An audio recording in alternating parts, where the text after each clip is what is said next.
Hey guys, welcome back to CCL Biology, the channel for easy to understand biology lessons.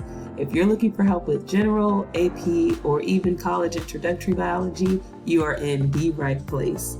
I am your friendly bio nerd. Thank you so much for tuning into my channel. In today's video, I'm going to be talking about lipids. So if you want to get a better understanding of lipids, then stay tuned.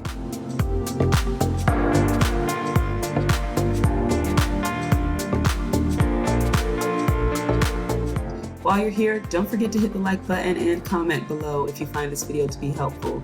And if you want more easy to understand biology lessons, then be sure to subscribe to my channel and click the notification bell to get updates for new videos as soon as they come out.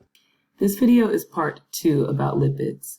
In the part 1 video, I talked about what lipids are and focused specifically on fats. In this video, we're going to look at phospholipids and steroids, 2 other types of lipids.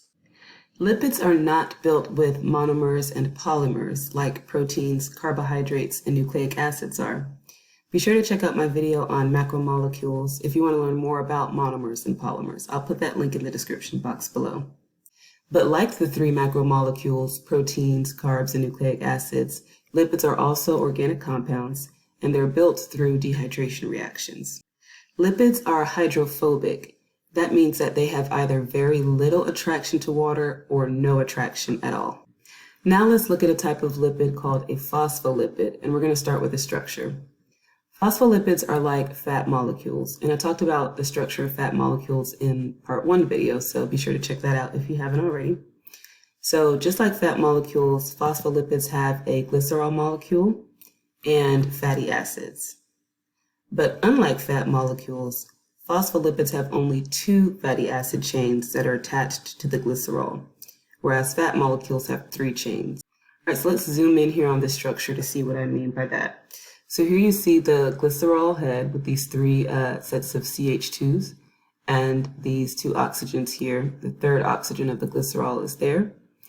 And those oxygens were bound to hydrogens, so we would have had 3 what are called hydroxyl groups, but you had dehydration reactions that took that hydrogen away. So the dehydration reaction that happened here and the dehydration reaction that happened here allowed the glycerol to bind to a fatty acid tail. So that's what we have here and here. All right, so we see the glycerol head and 2 fatty acid tails. All right, so this is just what's called a space-filling model. And so here's that glycerol head bound to 2 fatty acid tails. By the way, this fatty acid tail is saturated, which is why it's straight, and this one is unsaturated, which is why it's bent. So I talk about saturated versus unsaturated fatty acid chains in the part 1 video as well. Now, in the case of fat molecules, they have that glycerol head, but they have 3 fatty acid chains. Phospholipids have only 2. Now, since phospholipids have only 2 fatty acids, what happens to this 3rd hydroxyl group here? So these 2 will each be bound to a fatty acid chain, like we saw. So what happens to this one? Well, the 3rd one is going to bind to what's called a phosphate group, and that's how the phospholipid gets its name. So a phosphate group is really just a phosphorus bound to 4 oxygens, and one of the oxygens has a double bond with the phosphorus. So you have different types of phospholipids. They're not all the same, and what makes them different is that here with this phosphate group, you can have something else attached to one of these oxygens that have only a single bond to the phosphorus. So it can be whatever. And we usually call that the R group. Just in general, we call it the R group. So what's going to make one phospholipid different from another is what R group is attached to the phosphate group. Now, the structure of phospholipids gives them a really unique quality. They are amphipathic. So this means that each phospholipid molecule is both hydrophilic, or attracted to water, and hydrophobic, or repelled by water.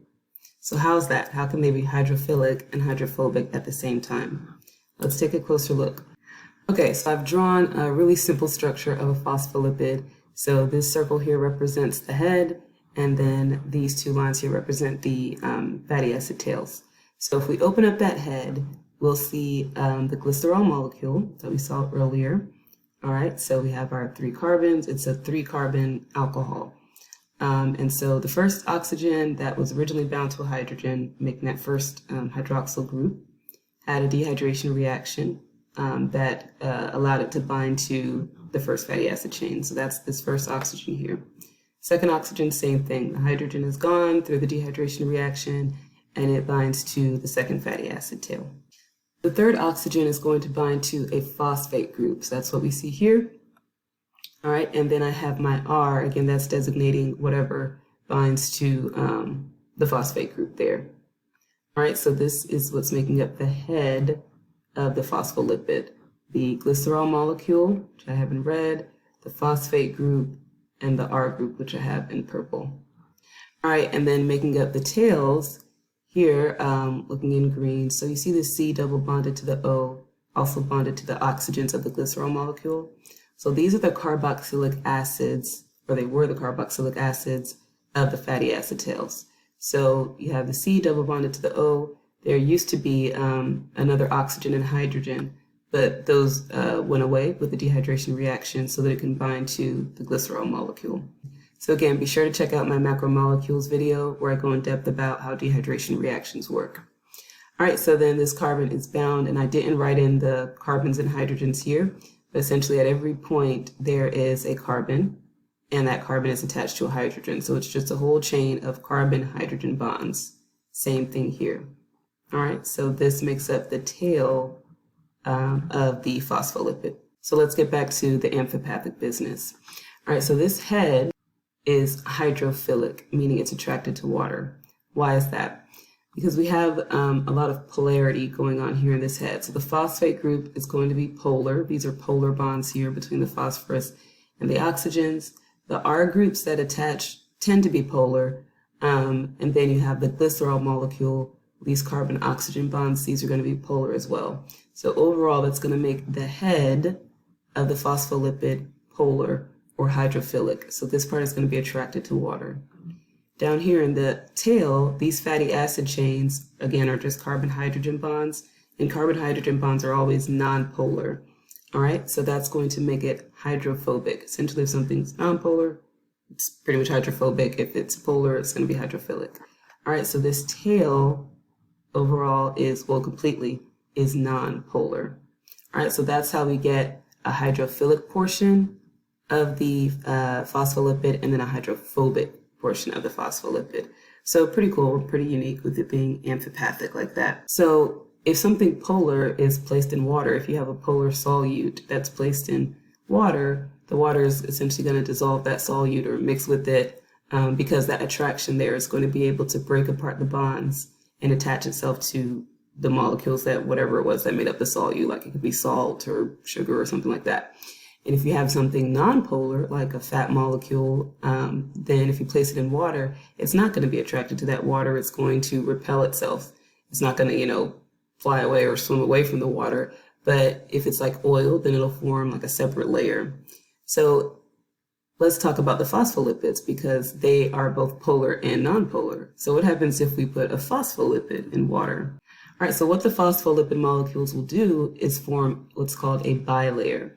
So when they're placed in water or some type of aqueous solution, they're going to turn themselves naturally. No pushing or encouragement needed. They're naturally just going to turn themselves so that the heads, which are hydrophilic, meaning they like the water, are turned towards the outside, okay, facing the water or whatever the aqueous solution is. And the tails, which don't like water, are going to face inward, essentially hiding from the water. So we see that here. So assume this white space is like water. You see the hydrophilic heads that form this, the outer part of the bilayer. Same here on the bottom. And then you have the tails on the inside, away from the water. Okay. So we also see that here. So this is a cell, okay? And there's water on the outside of the cell and on the inside. So you have this lipid bilayer. So we have all these phospholipids here, and we have two layers. So see on the outside, you can see the heads, and on the inside, you can see the heads. Now, why are they here? Because there's water inside the cell as well. All right. Now, in between the heads, you have the tails that are turned inward, so they don't have to be exposed to the water. So that's how phospholipids operate in water. So with that, let's talk about the function of phospholipids, and then we'll get into a summary.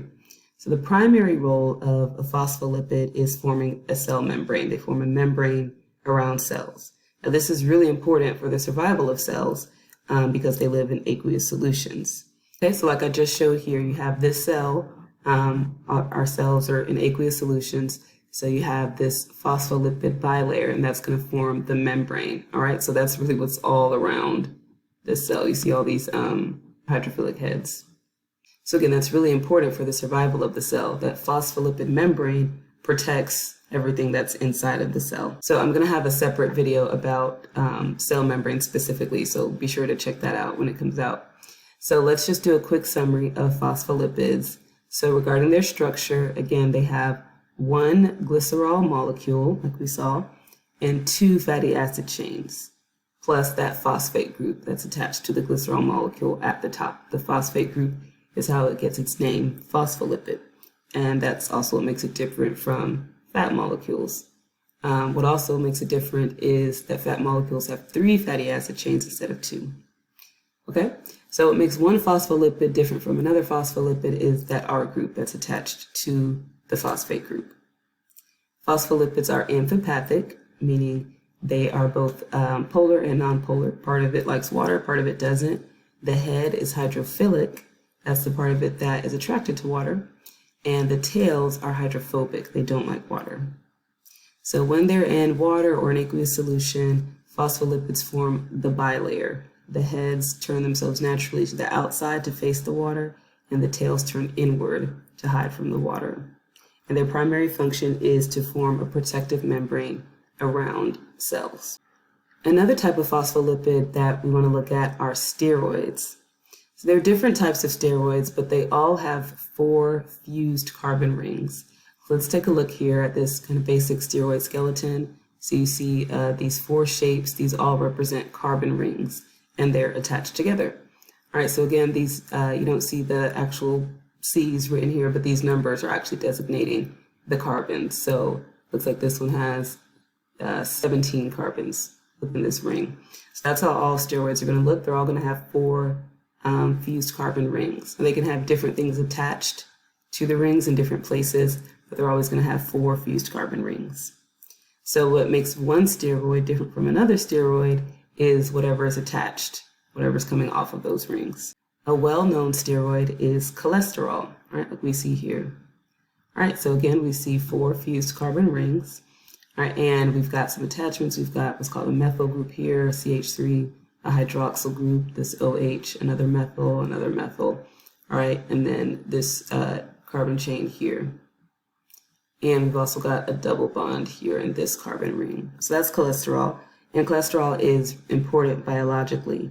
So it's involved with cell membranes. All right, so if we take a look here at this representation of a cell membrane, so remember what we just talked about with the phospholipids. Here we're looking at a phospholipid bilayer.